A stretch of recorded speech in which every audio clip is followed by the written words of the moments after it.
were in Kainji some days back. Today we are in Makodi, and I believe next week we'll be in Kano.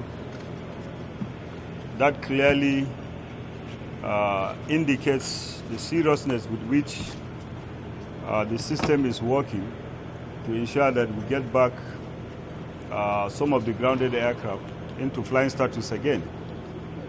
Out of Makodi, the work is ongoing on 7 aircraft, F-7Ni fighter aircraft.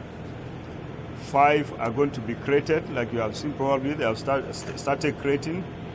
5 will be taken out of Makodi to China for maintenance. And then we have 2 that will be done locally here. And they have started that, the first one there. We are working round the clock to ensure that we have what it takes in terms of capability and in terms of capacity to ensure that we are able to provide the required security for our country and our people.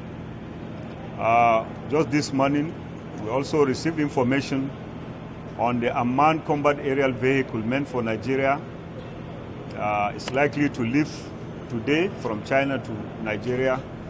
And we have some of our personnel, like we are aware, that are already training there.